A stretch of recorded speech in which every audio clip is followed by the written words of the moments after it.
Hello everybody and welcome to a brand new Elder Scrolls Online character build video with me, Sherman. Today guys, we're taking a look at the Oathbreaker Paladin. But before we do, disclaimer. This is a roleplay, casual play build. This is not meant for meta play. Now, the Oathbreaker Paladins are a group of paladins that have fallen from light and the divine to darkness and unholy magics. And because of this, they tend to be more on the necrotic side of their tools of use. They pray to undead, Daedra, evil stuff, pretty much. And instead of focusing on the divine, they focus on the undivine. Moloch Bull, you get the idea. So, but that's pretty much the premise of these characters. They fell from the light and went towards darkness. Now, I know this character looks like they're a good character because, you know, the whole look and everything, but they're not. They're actually pretty vile. So let's go ahead and take a look at them. We are the Oathbreaker Paladin. This is a Necromancer character.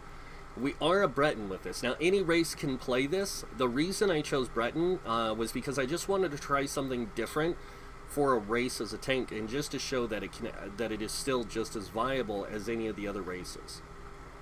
So with this, to play it as a tank, you need to put 44k into health, 20 into stamina. This is so you can get an equalized stamina with magicka, kind of, and then a decent health pool. Now we do have 1349 mag recovery, and that's going to be really good for us and helpful later on. You guys will see why. Next up, we do have a 2271 spell damage with a 2172 weapon damage. And I did forget something. So this primary character's role is a tank. Now they can play damage dealer or healer and damage dealer. They're more effective tanks and healers than they are damage dealers, but this one can actually play a damage dealer really well, surprisingly.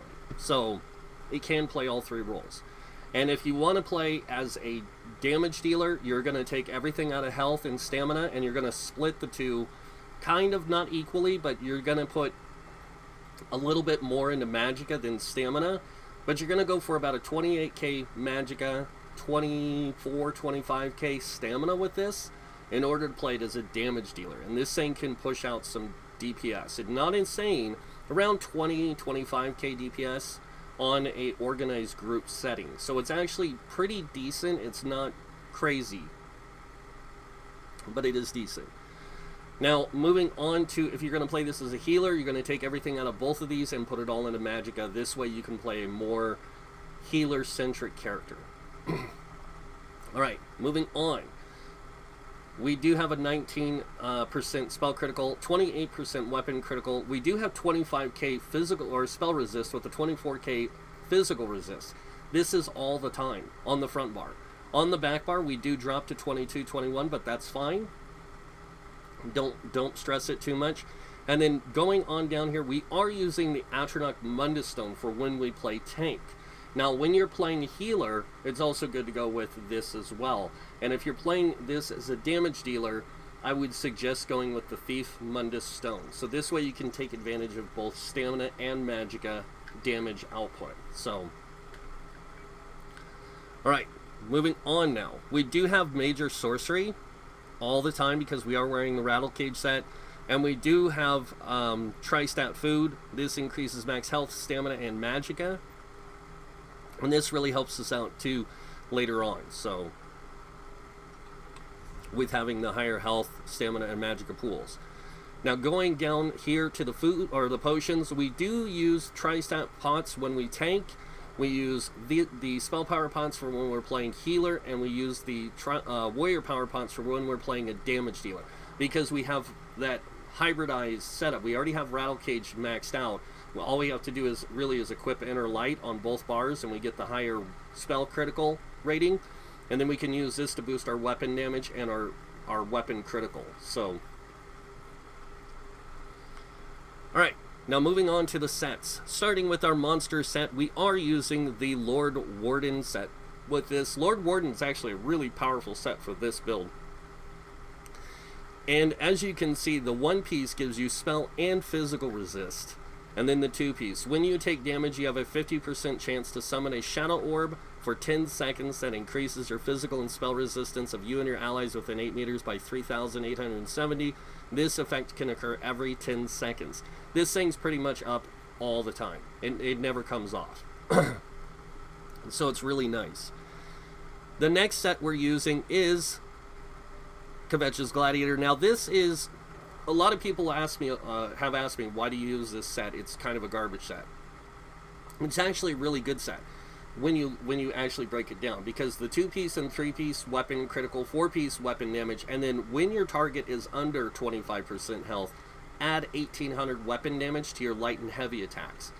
Tanks deal a lot of damage through light and heavy attacks, not so much through dots and stuff like that. They don't work that same way. So getting that 1,800 weapon damage along with 5% weapon, 5% light and heavy attack damage increase, and all the other light and heavy attack damage increase you get, this really plays well into this character type. Alright, moving on to the next one, we are using Rattle Cage. As you can see, Rattle Cage gives you max health, spell damage on the 3-piece, 4-piece spell damage, 5-piece spell damage, and the 5-piece also gain major sorcery at all times, increasing your spell damage by 20%. The reason why these things can work so well as damage dealers and healers is we get super high spell damage. A lot of the abilities we use are going to be magic based primarily, so it plays really well with that stuff. Now, going over the traits and enchants on the gear, starting with the monster set, we are using Invigorating, and the reason why is because heavy armor doesn't have magic and stam recovery built into it, not like light armor or medium armor does. So we want to take advantage of every ounce of recovery we can get when playing in heavy armor, and this allows us to do that really effectively. So it only gives us 12, but we get another 12, or 11, we get another 11 somewhere else. We actually get 22, along with the other recovery ratings, depending on what race you are, what enchants you're using, can really play into these characters really well. Now moving on to the shoulders, we are using a sturdy shoulder with health. Since this character's primary role is a tank, you want to have a really effective block cost reduction. This way you're not burning through resources while you're blocking attacks and dealing damage. So you want to be able to block certain attacks to mitigate higher amounts of damage and stuff like that, and having that reduced cost really helps. We do wear 4 pieces of sturdy. The next piece is our chest, and this is reinforced with the tri-stat. And before I forget, medium on the helm, light on the belt, everything else heavy. This way you can maximize your resistance value. Now, we do use reinforced here with the tri-stat, and the tri-stat on the helm, chest, and legs is so we can hybridize better, but we use the reinforced to give us that greater amount of resistances in the best resistance piece, which is our chest piece because it's heavy. If you're wearing a heavy helm and like on a light build or something, or a non-crafted build, then use that heavy helm reinforced, because it'll give you the maximum amount of resistances you can get on your character. The gloves are sturdy max magicka. The belt is sturdy max health. The legs are invigorating tri-stat. I mentioned this already. And then the boots are sturdy max stamina. Now the reason we use 1 stamina, 1 magicka is so this way we can get those little bit of extra in our pools to help us maximize our resources. Alright, now moving on to the jewelry. We are running 2 tri-rune rings, one with weapon damage on it, the other one with spell, 2 weapon damages on this one, I forgot. The reason we run 2 weapon damage is to maximize our weapon damage potential along with our spell damage potential. And then the tri-rune is there for the max health, magicka, stamina, so we can hybridize better with the character in any role. Now moving on to the necklace, we are using an infused necklace with magic recovery. This is to maximize our magic recovery primarily. Moving on to the shield, we are using a sturdy shield again with tri-stat. Now This works out really good. If you want a little bit more oomph out of this character, you can use reinforced, I guess, or infused. But I prefer sturdy because I want that greater block cost. This will give you 5 pieces of sturdy. That's a 20% block cost reduction. Now, moving on to the sword. We are using a Nirnhoned sword, Oblivion damage. We want to be able to push our damage as much as we can. And with Oblivion damage, it goes right through shields, and it's unblockable, undodgeable. Enemies will always take that Oblivion damage. So it's a small amount, but it adds up. On to the other reason why we use Nirnhoned is to boost our weapon and spell damage more equally. And then on the back bar, we use an infused two-handed greatsword with an enchant of weapon and spell damage to boost the weapon and spell damage capabilities. We use the infused trait, and it also allows us greater weapon and spell damage in our character's playstyle. Remember, Oathbreaker Paladins are aggressive tanks, so they're more offensive tanks than they are defensive tanks. They still play with a lot of defense, but they focus more on bringing out the pain to the enemy. So, yeah. Alright, now that I've shown you guys that, I do want to go over 1 or 2 other aspects. If you play this as a damage dealer, you can use Dubious Cameron Throne. It's not wise, but you can, because you focus on both magic and stamina. If you play this as a magicka healer, it's best to use Witchmother's Potent Brew because of the higher mag recovery, but you don't even have to do that with the way this character's set up. Alright, now we're going to take a look at the skills. And starting with the class skills, you're going to see I took all the magicka morphs. The reason I do this is because this way my stamina is being reserved for other things, while my magicka is being used primarily for dealing damage, support, that kind of stuff. So I can use both pools interactively. So on Bone Tyrant, I do the same thing. And then on Living Death, I take this the same thing. But now I want to point this out. On the Gravelord ability, Mystic Siphon, when I use this, I get Magicka back over 12 seconds. And on Living Death, when I use Mortal Coil to heal, I get stamina back over 12 seconds. So this is how I manage my resources in different situations. So like when I'm playing a tank, I use this so I can heal my allies, but I also get resources back. When I'm playing a damage dealer, I use this so I can get magicka back, so I can use more magic abilities more effectively. So, and when I play healer, I just don't worry about it because I really don't run out of resources. So moving on, primary weapons, two-handed. Also with the class abilities, make sure you get all the class passives, because the reason why you want to get all the class abilities and passives is depending on what situation of character or role you're playing. Now moving on to the weapons, we do use primarily two-handed and sword and shield, so you do want to take the active abilities, ultimate, and passives here, so you can take advantage of those in different situations. So when I play this character primarily as a damage dealer, I do use all 3 of these abilities on the back bar. When I play this thing as a tank, I only use 1. Now when it comes to one-handed sword and shield, I do take the skills or ultimate and active abilities plus the passives that best reflect my ability to play this character and its best overall performance. So that's why I use certain skills here. You can learn the Destruction Staff if you want to use an Ice Staff back bar. It does work. I'm not a big fan of it. I like using an Ice Staff on a Battle Mage.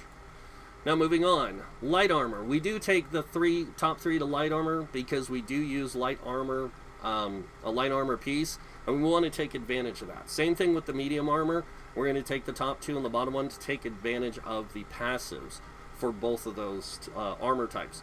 And then of course we are a heavy armor build. We are going to take all the passive abilities and the active ability. I use Immovable Brute when I'm playing PvP so I can get immunity to knockbacks and disabling effects for 4 seconds when I activate this. It does cost stamina, so I can focus a little bit more on my magicka for damage. World skills. You can be a vampire with this. It works out pretty good, but I prefer without. So we get the ultimate, the active, and passive abilities to the soul magic line. And then moving on to guild skills. I'm going to go through this really fast. So, Fighter's Guild, I take the ultimate and the active abilities and the passives that best reflect my ability to play this character in different roles. Same thing with the Mage's Guild, Sigic Order, and Undaunted. The Undaunted ones are all synergies, so this really helps you out later on in the game when you're playing in like trials and stuff to help your group with resource management better. So I use several different ones of these in different situations. I also take the passives. Now moving on to assault skills, we take the active abilities and ultimate and sometimes passives depending if we're PvP players or primarily PvE. These only work in PvE. The other ones work in PvE, but they're just not as effective, so I don't take them. Same thing with the support side. I take the ones that best reflect my ability to play PvE, not PvP. Racial, we are a Breton, and the nice thing about being a Breton with this is we get the gift of Magus, or Magnus, which increases our magicka by 2,000. We also get Spell Atonement, or Attunement, which increases our spell resistance by X amount. This effect is doubled if you are affected by Burning, Chilled, or Concussed. So you can get more out of your spell resist than your physical resist at times, but it also gives you 100 magic recovery. And then Magicka Mastery reduces the cost of your reduces the magicka cost of your abilities by 7%. We also get 2% for wearing one piece of light armor, so we actually have a 9% reduced cost in magic abilities. That's 1% less than what a light armor person would have. So this is really effective for us. Moving on to crafting, alchemy, medicinal use, when using potions resulting in effects last 30% longer, and then provisioning, gourmand and connoisseur. Both of these passives will make your food and drinks last 20 minutes longer.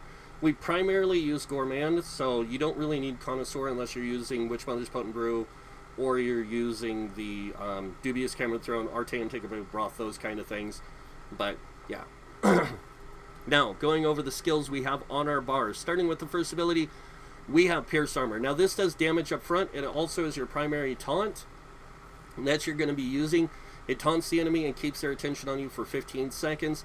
It also applies Major Fracture and Major Breach, reducing physical and spell resist of the enemy by 5,000 turn 80 for 12 seconds. Moving on to the next ability, we use Heroic Slash. This does damage, physical damage up front. It also reduces movement speed of the enemy for 4 seconds by 60%, and then afflicts them with Minor Maim, reducing their damage done by 15% for 12 seconds. This only applies to one enemy at a time. But when you apply it, you also get Minor Heroism, granting you one ultimate every 1.5 seconds for 9 seconds. So this is a way to boost your return of ultimate. Next ability we have here is called Spike Bone Shield. Now this creates a shield that absorbs 34% of your max health. It also returns 41% of any direct damage absorbed back to the enemy, and it's a synergy that your allies can use. They can activate the Bone Wall synergy, which will apply to them and up to 3 other targets, and give them a damage shield for 58% of their max health for 6 seconds. Next ability we have is called Hungry Scythe. Now this does X amount of magic damage up front, and then for each enemy, for the first enemy hit, it heals for X amount, and then each additional enemy heals you for additional health, and then after that, any damage you take, you're going to heal X amount every second for 5 seconds. And this is affected by your max health. Then we have Absorb Magic. This creates a damage shield that absorbs X amount of damage for the next spell projectile cast at you and heals you for 16% of your max health. While you have a shield equipped and and this ability slotted, the amount of damage you can block is increased by 8%, and the cost of blocking reduced by 8%. Then we have Donbreaker Smiting. This is a great CC ability. One, it does damage up front to any target in a cone, 10-meter cone in front of you, and it will do any additional damage to an extra amount of damage to them over 6 seconds for the duration, but it also stuns them for the first 2 seconds. So it's a really nice like crowd control CC ability for trash packs, especially in dungeons.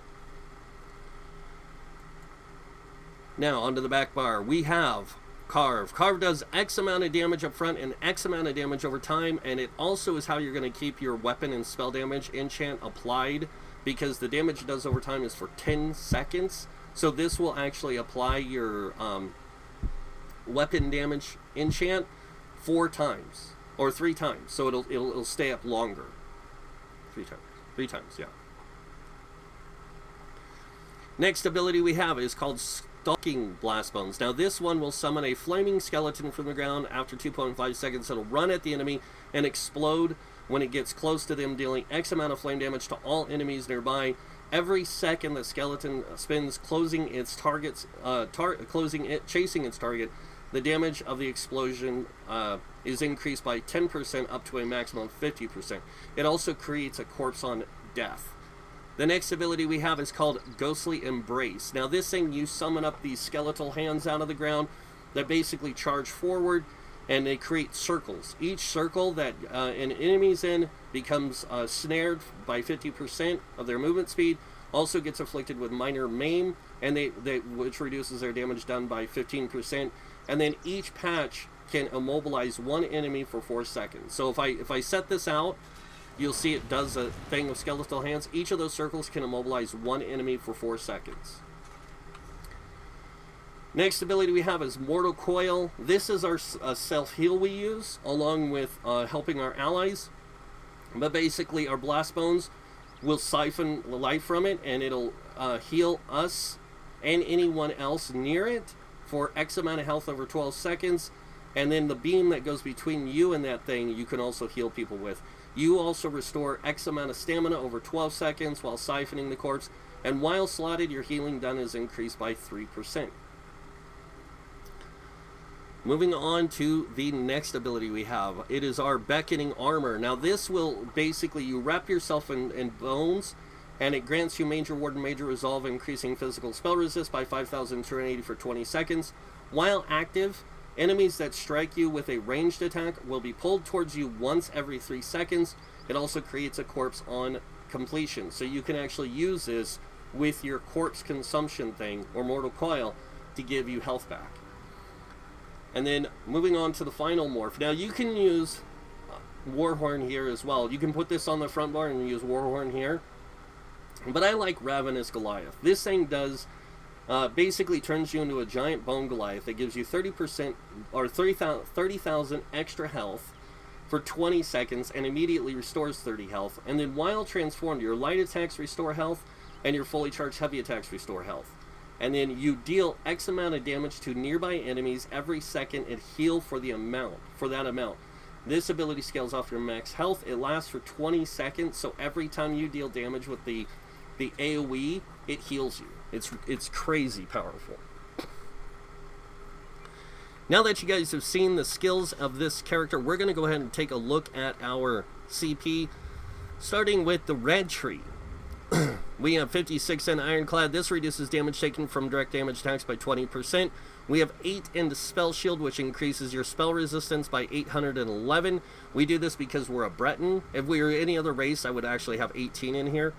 And then moving on over here, we have 31 into Thick Skin, reducing your damage taken from damage over time effects by 13%. 43 into Hardy, reducing your damage taken from physical, poison, disease damage by 10%. 43 into Elemental Defender, reducing your damage taken from Flame, Frost, Shock, and Magic damage by 10%. And then moving on, we have 40 into Bastion, increasing the effectiveness of your damage shields by 16%. 19 into Quick Recovery, increasing your healing received by 5%. And then 30 into Physical or Heavy Armor Focus, which increases physical resistance by 2,692 while wearing 5 pieces or more of heavy armor. Moving on, we have 40 into Warlord, reducing your break free cost by 16%. 16 into Sprinter, reducing sprint cost by 10%. 16 into Bashing Focus, reducing bash cost by 10%. And then moving on over here, we have 75 into Arcanist, increasing your mag recovery by 14%. 43 into Tenacity, which increases your magic and stamina of your fully charged heavy attacks by an extra 10%. And then we have 40 into Tumbling, reducing your dodge roll cost by 16%. 40 into Shadow Ward, reducing your block cost by 16%. Now moving on to the Blue Tree, we have 43 into Blessed, increasing your healing done by 10%. Now this is a hybrid setup, so it's set up to do both magic damage and physical damage. So moving on, we have 23 in Elfborn, increasing your critical damage and critical healing done with magic abilities by 10%, also great for healing. And then 43 in Elemental Expert, increasing your Flame, Frost, Shock, and magic damage done by 10%. Excuse me, hairball. Next up, we have 35 in the Physical Weapon Expert. This increases your light and heavy attack damage done with two-handed, one-handed, and shield, dual-wield weapons, and werewolf form by 20%. Excuse me, 20%. We also have 40 in the Master at Arms, increasing your direct damage done with direct damage attacks by 16%. And remember how I said we get that 1800 weapon damage for using the Kvetch's Gladiator set when the enemy drops below 25% health? We also get Butcher, which increases your light and heavy attacks by 5%. So we get 5, 25, 30, 41% increase in our light and heavy attack damage. We also get Reposit, which basically anytime we take damage, we have a chance of direct dealing damage back to the enemy every 5 seconds on a 15% chance. And then, of course, Retaliation. When you block an attack, your next light attack used within 7 seconds deals 30% additional damage. So if you block and they're below that health percentage, you're going to get that 1800 weapon damage with that light attack, which is going to be 30% stronger. Moving on to the final tree, we have 43 in the Mighty, increasing your physical poison disease damage done by 10%. 23 in the Precise Strikes, increasing your critical damage and healing with stamina abilities by 10%. And then 20 in the Thaumaturge, increasing your damage done with damage over time effects by 9%. And that is the CP setup, gear, skills, all that kind of stuff for the Oathbreaker Paladin. Now we're going to go ahead and jump over to a dungeon, and I want you guys to see how this thing can work in a dungeon setting and how effective it can really be. Not only at tanking, but just playing in general. So now this is basically general play with this character. If you're going to play it primarily as a tank, I would technically change this to a damage dealer normally if I was going to play this in this situation. Mainly so that way I could play more damage focused and still be tanky as heck. Because you have like 28k health. It's crazy. Or 26k health unbuffed. Or with just food, I think it is. As in, no one left behind inside. Take it to the Imperial Center. And that's without having any points into max health. That's just the food buff. Alright. So, start on the back bar.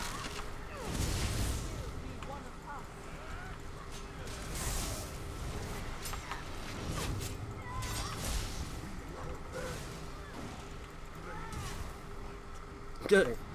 Sorry, I love how it just knocked them all down like that.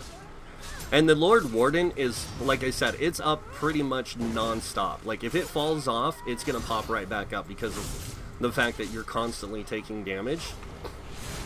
See? And I did use a potion there because I wanted to get some extra oomph in my character here.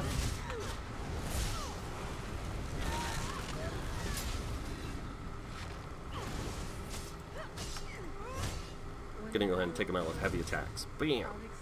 And I don't do a lot of damage with my heavy attacks, about 7-8k, which isn't bad, so.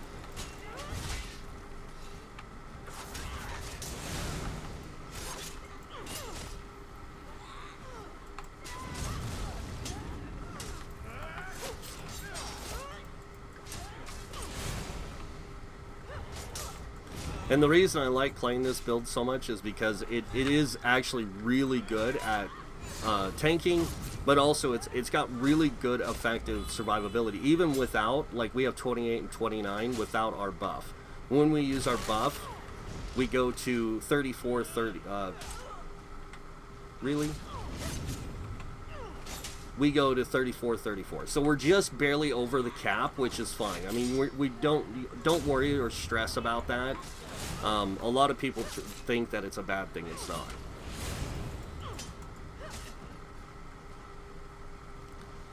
Now we're going to go in here and we're going to face down with the boss. I'm just going to show you how effective this thing can be tanking, because it's just ridiculously a little bit overpowered. Is he hiding back here? Where is he? There he is.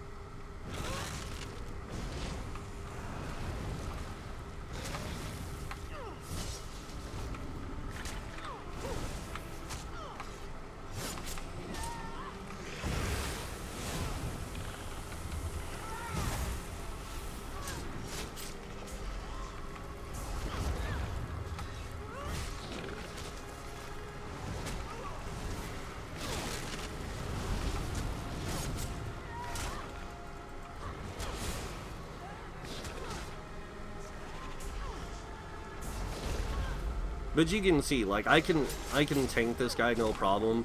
I might take a little bit of damage, but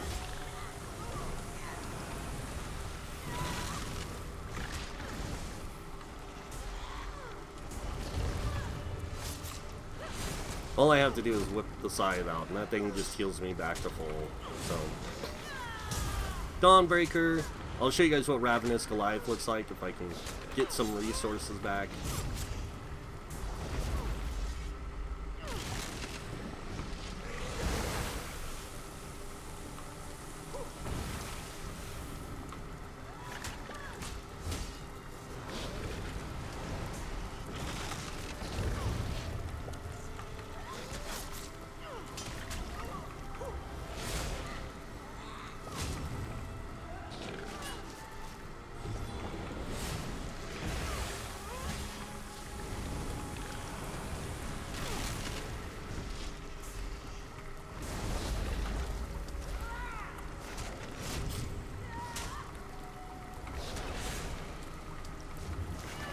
Oh, I dropped Donbreaker again. Okay, we're just gonna let him kill us.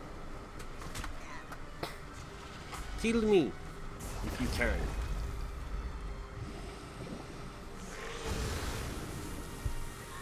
That's where he's gonna kill me, is that poison. Alright. So that is the Oathbreaker Paladin, guys. I honestly, like I said, I didn't expect it to work out so well when I was playtesting it and everything, and it's a lot of fun. It's a really good build for a tank. And then when you're not tanking, you still have that capability of being a high damage dealer or even a really effective healer because of the high spell damage you have. So you get to play how you want.